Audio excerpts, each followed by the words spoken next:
Dunia di luar dinding, sebuah tempat di mana kami sebagai manusia menghancurkan satu sama lain. Kami membangun kota Chicago sebagai eksperimen dan yakin itu adalah cara untuk mengembalikan rasa kemanusiaan yang telah hilang. Kami juga mengelompokkan manusia ke dalam beberapa faksi untuk memastikan kedamaian. Nantinya akan ada di antara kalian yang bisa melampaui faksi-faksi tersebut. Orang itu disebut Divergent. Dia adalah tujuan utama dari eksperimen ini yang mana sangat penting bagi kelangsungan hidup manusia. Kemunculan Divergent adalah sebuah tanda bahwa eksperimen telah berhasil. Kini waktunya tiba bagi kalian untuk keluar dan bergabung bersama manusia di luar dinding yang menanti dengan penuh harap.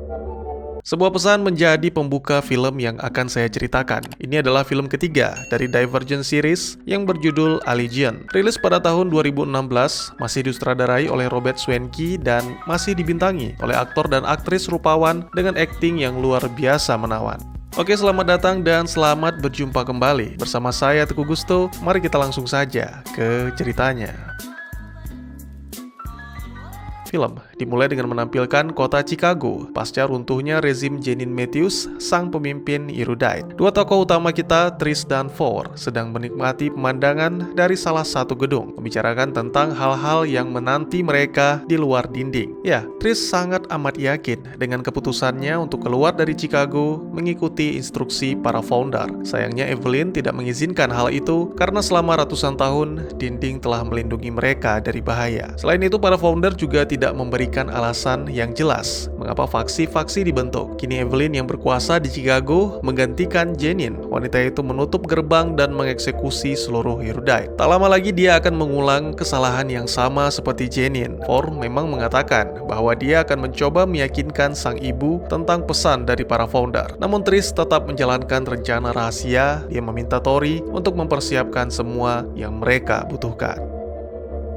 Evelyn tidak memerintah sendiri. Factionless beraliansi dengan tiga faksi yang tersisa, yaitu Amity, Candor, dan juga Dauntless. Sebenarnya Tris juga ditawarkan jabatan dalam pemerintahan. Namun gadis itu menolak karena sama sekali tidak berminat untuk membuat peraturan. Lagi pula mencari tahu apa yang ada di luar dinding jauh lebih penting daripada sebuah jabatan. Hari itu mereka menggelar persidangan untuk menghukum para pengikut Jenin. Giliran pertama adalah Max. Sidang tersebut dipimpin oleh Jack Kang dengan Truth Serumnya. Max mengakui semua kejahatan yang telah dilakukan dan menjelaskan alasannya. Itu membuat sebagian warga menjadi berang dan meminta Max agar dihukum mati. Namun sebagian lagi tidak setuju karena pengampunan dianggap lebih baik untuk memulai sebuah era baru. Akhirnya, Evelyn memerintahkan Edgar untuk menembak Max. Itu membuat sebagian dari kelompok pergi meninggalkan persidangan.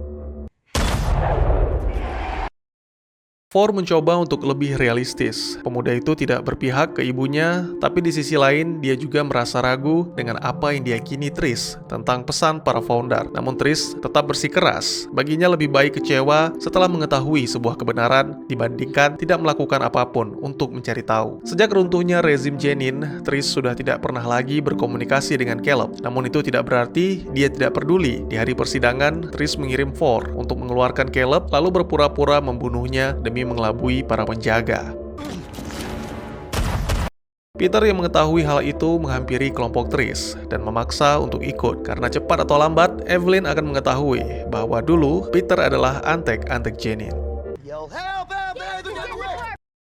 Di depan pintu keluar, kelompok Tris sempat mengalami kendala. Salah satu penjaga melihat Caleb dan meminta surat perintah pemindahan tahanan. Untungnya Christina muncul dengan surat palsu. Sepertinya si penjaga tidak memeriksa surat itu sehingga dia membiarkan kelompok Tris lewat. Dan itu mengakibatkan Edgar marah besar.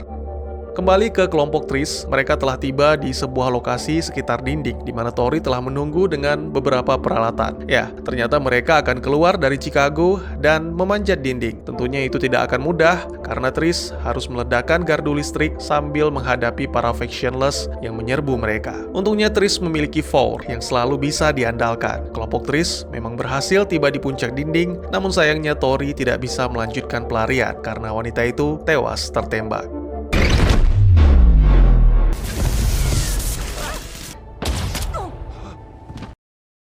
Sangat mengejutkan, ternyata dunia luar jauh dari apa yang diharapkan mereka. Hampir tidak ada kehidupan, tanah dan air yang mengandung racun, bahkan air hujan yang turun pun berwarna merah, seolah-olah langit sedang berdarah. Beberapa di antara mereka menjadi kecewa, pesimis, dan takut. Namun tidak dengan Tris. Gadis itu tetap yakin bahwa mereka akan segera bertemu para manusia yang menanti dengan penuh harap. Gagal menangkap kelompok Tris tidak membuat Edgar menyerah. Pemuda itu nekat melanjutkan perburuan hingga keluar dinding. Tidak ada yang bisa dilakukan selain terus berlari sampai akhirnya beberapa tembakan Edgar membentur dinding hologram. Itu menandakan akhir dari perjalanan Tris. Setelah menembak Edgar, sekelompok pasukan membawa Tris dan yang lainnya dengan menggunakan plasma globe ke sebuah fasilitas milik Biro Genetic Welfare.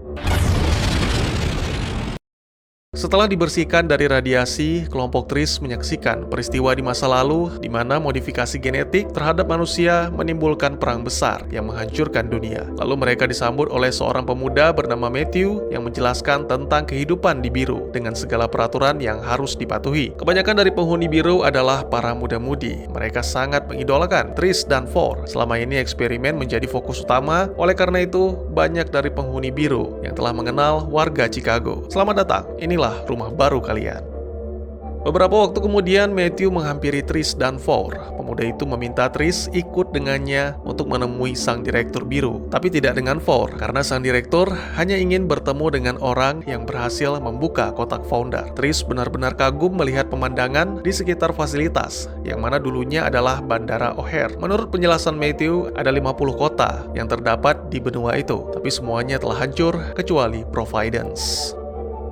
Dengan ramah, sang direktur memperkenalkan diri. Pria itu bernama David. Dia telah mengetahui banyak hal tentang Tris, mulai dari lahir sampai sekarang. Selain itu, David juga mengetahui tentang kekacauan yang ditimbulkan oleh Erudite, perjuangan Tris, dan masih banyak lagi. Namun Tris tidak perlu khawatir, karena memulihkan ketentraman di Chicago juga menjadi hal yang penting bagi David, sama halnya dengan memulihkan The Damage. Ya, itulah sebutan untuk manusia yang gennya telah rusak akibat modifikasi. Terlalu berani akan menjadi kejam, terlalu tenang akan menjadi pasif, terlalu pintar akan kehilangan kasih sayang, seperti Caleb.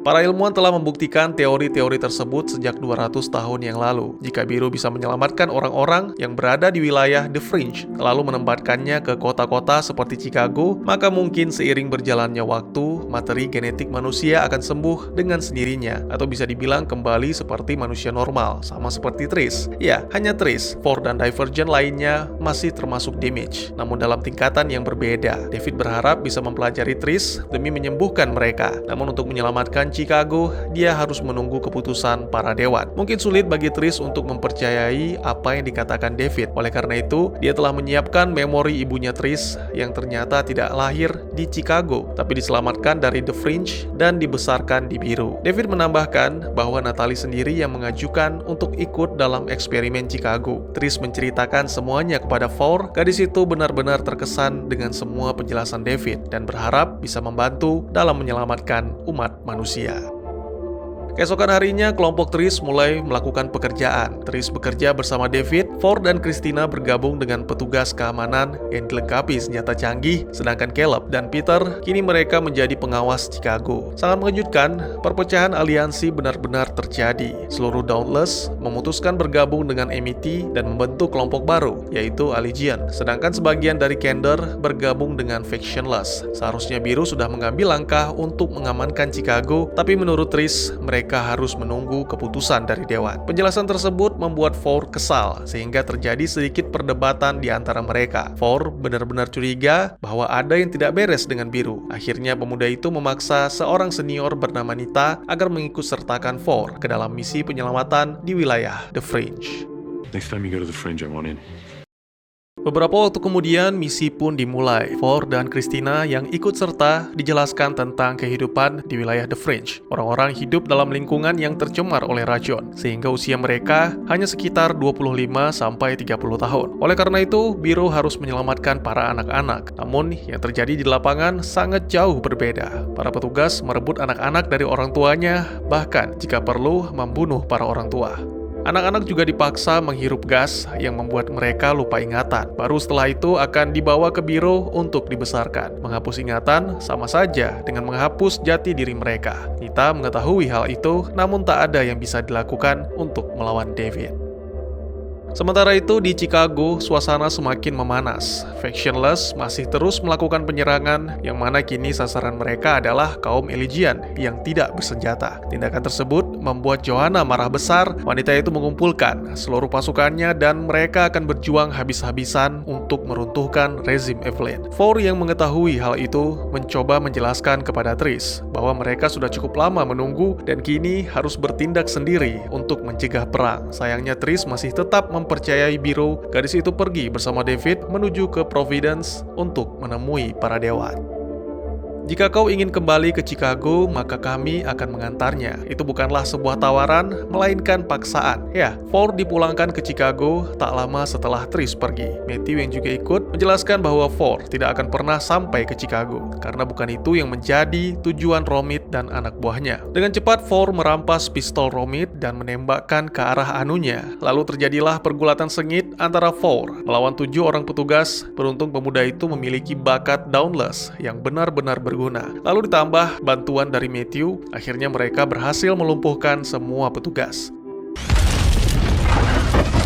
Setelah selamat dari pendaratan darurat, Matthew memberikan ID card-nya kepada Ford agar bisa melewati camouflage wall atau dinding kamuflase. Pemuda itu sangat berharap Ford bisa menghentikan David.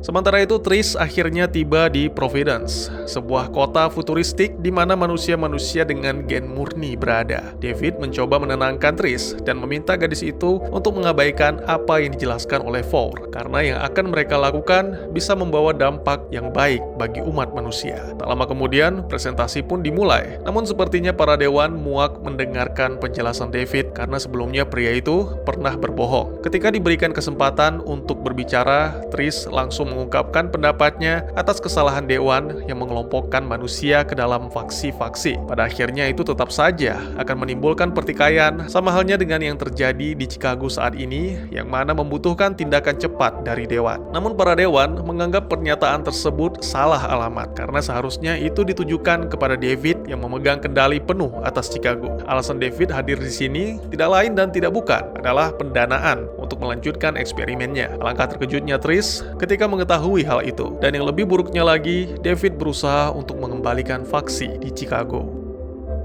Setibanya di biro, Trish dan David disambut dengan kabar buruk dari Matthew bahwa telah terjadi kecelakaan yang menewaskan para petugas keamanan. Ford sendiri telah pergi melarikan diri meninggalkan Matthew yang tak sadarkan diri. Namun Trish mengetahui bahwa itu semua hanyalah rekayasa. Secara diam-diam, Matthew membisikkan bahwa saat ini Ford sedang menuju ke Chicago. Setelah mendengarnya, Trish berniat meminta bantuan Peter untuk mencari lokasi Ford. Sayangnya pemuda itu sedang tidak berada di tempat, dan akhirnya Trish meminta bantuan Caleb. Momen itu sekaligus menjadi awal membaiknya hubungan Pryor bersaudara. Peter sendiri lagi-lagi mendapatkan pekerjaan kotor, yang mana kali ini dari David, dan sebagai imbalannya, pemuda itu diperbolehkan untuk menjabat posisi apapun di biro, kecuali posisi David. Tak butuh waktu lama untuk Peter menyetujuinya, karena beberapa waktu kemudian, dia sudah berada di Chicago untuk bertemu dengan Evelyn. Pemuda itu menjelaskan sesuatu yang bisa membuat Evelyn memenangkan peperangan. Kembali ke Trish, Caleb melaporkan bahwa Ford telah ditemukan di wilayah The Fringe oleh Factionless dan kini ditahan di Chicago. Selain itu, Pryor bersaudara juga memata-matai Peter dan Evelyn yang sedang mengatur siasat untuk menggunakan memori serum dalam pertempuran. Begitu gas disebarkan ke seluruh kota, Joanna tidak akan mengingat apapun, sama seperti Marcus. Semua akan tunduk kepada Evelyn, sang penguasa Chicago. Ini benar-benar tidak bisa dibiarkan. Trish langsung menuju ke ruangan David, mengabaikan semua perkataan pria itu dan mencuri pesawat untuk kembali ke Chicago. Di luar, Caleb dan Christina telah menunggu. Mereka mendapat bantuan senjata dari Nita karena tidak hanya kelompok Trish yang membenci perbuatan David. Hands yourself or I throw you out. Tentunya David tidak akan membiarkan Trish begitu saja. Pria itu mengirimkan pasukannya untuk melakukan pengejaran. Trish yang mulai terpojok langsung mengendalikan pesawat secara manual, hingga akhirnya mereka pun berhasil lolos melewati camouflage wall. Setibanya di Chicago, mereka menyaksikan pasukan Allegiant yang sudah memulai serangan. Setelah mendarat di gedung Erudite, Caleb mengambil kendali pesawat, sementara Trish dan Christina akan menyelinap masuk. Dengan menggunakan senjata dan perlengkapan canggihnya, dua gadis tangguh itu berhasil melumpuhkan para penjaga sekaligus membebaskan Ford. Screw this. I'm out of here. Sangat disayangkan kedatangan kelompok Trish terlambat. Evelyn yang dipengaruhi Peter telah melepaskan serum ke seluruh kota dan ternyata juga ke dalam gedung Erudite. Setelah menghajar Edgar dengan mantap dan nikmat, Trish berusaha menyadarkan Evelyn untuk menghentikan penyebaran serum karena itu juga akan membuat Ford melupakan ibunya. Menyadari rencananya akan gagal, Peter langsung menembak Evelyn. Sayangnya pemuda itu tidak menyadari bahwa secara diam-diam David membuka ventilasi udara di ruang kendali sehingga mau tidak mau Peter harus membuka pintu untuk melarikan diri. Kehadiran Caleb di saat-saat krusial sangat membantu. Dia mengarahkan Trish melewati jalur rahasia untuk menghancurkan mesin pengendali sirkulasi udara. Segala cara dilakukan David untuk menggagalkan Trish, mulai dari mempengaruhi hingga menutup beberapa jalur. Beruntung Trish menggunakan drone-nya untuk menemukan target, melubangi dinding dengan senapan, dan akhirnya berhasil menghancurkan mesin sirkulasi udara.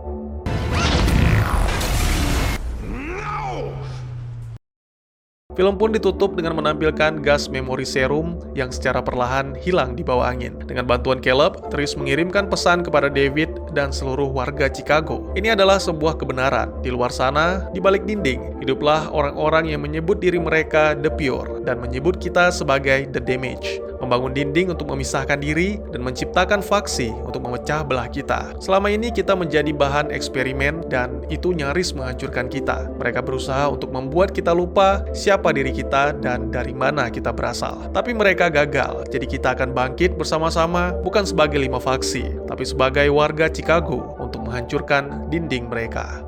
Bersamaan dengan itu, ditampilkan juga Peter yang sedang mengoceh karena tidak diberi izin masuk kembali ke biru. Lalu pesawat David dikirim pulang dengan membawa bom yang meledakkan camouflage wall. Bagi kalian yang berada di luar dinding, dengarkan baik-baik. Chicago bukan lagi eksperimen kalian, tapi Chicago adalah rumah kami, dan selamanya akan seperti itu. Bagaimanakah kelanjutan kisah Trish? Apakah akan kembali terjadi perang besar seperti di masa lalu? Dan tamat. Sebenarnya sudah dijelaskan sedikit di dalam filmnya, tapi nggak apa-apa deh, biar lebih jelas, saya jelasin lagi. Jadi setelah Purity War yang brutal dan sangat merusak berakhir, didirikanlah Biru ini untuk memperbaiki gen manusia yang rusak atau disebut The Damage. Secara paksa, Biru mengisolasi orang-orang lalu mengendalikan mereka dengan memori serum untuk menjaga agar tidak terjadi pemberontakan. Lalu setelah sebagian besar populasi adalah Divergent, Biru akan meminta mereka untuk keluar meninggalkan kota. Biru menggunakan sistem pengawasan yang canggih untuk memantau Chicago, tapi membiarkan segala kekejaman terjadi karena khawatir intervensi mereka akan membahayakan eksperimen. Selain itu, mereka jugalah yang mendorong genosida atau pemusnahan terhadap kaum Abnegation. Ini dilakukan untuk mencegah kaum itu membeberkan informasi bahwa Chicago adalah sebuah eksperimen.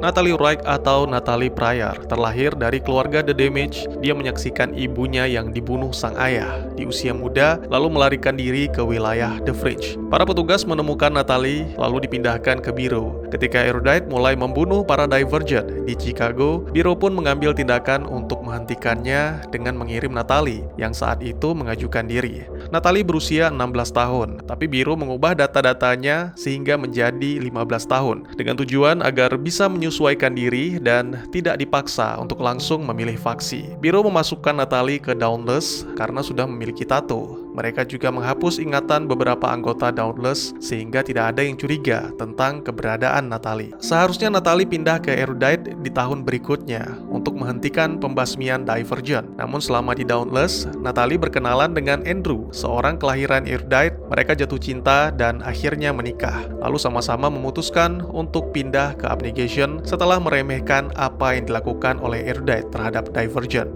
Natalie masih berencana untuk menjalankan misinya. Namun setelah memiliki 2 orang anak, sepertinya rencana tersebut agak terlupakan. Ini kemungkinan sekaligus menjelaskan mengapa kotak founder ditemukan di rumah keluarga Pryor. Selain itu, sebenarnya Janine adalah sahabatnya Andrew. Tapi persahabatan mereka retak karena Janine memimpin penelitian Fear Serum yang diuji coba kepada seorang pria factionless. Ini juga merupakan salah satu alasan Andrew meninggalkan faksi erudite yang kejam. Meskipun beracun, tapi beberapa tanaman dan bahkan manusia dapat bertahan hidup di wilayah ini. Orang-orang tinggal di kamp darurat dan sepertinya sebagian hidup dalam damai meskipun menderita, dan sisanya adalah perampok. Selain itu, orang-orang yang tidak lahir di The Fringe, seperti Tris dan teman-temannya mungkin dapat bertahan hidup, tapi tidak dalam waktu yang lama. Oke, jika diperhatikan, seragam para petugas keamanan atau prajurit berubah menjadi merah ketika memasuki pemukiman. Saya pikir seragam ini juga melindungi mereka dari paparan radiasi, oleh karena itu, tidak masalah bagi para prajurit untuk sering keluar masuk dan berinteraksi dengan penduduk The Fringe. Selain The Fringe, juga ada fasilitas atau markas biru dan juga markas dewan yang disebut Providence. Semua itu berada di balik camouflage wall. Tujuannya adalah memastikan keamanan Chicago dari para penduduk Fringe sekaligus untuk kamuflase agar warga Chicago mengira tidak ada kehidupan di luar dinding.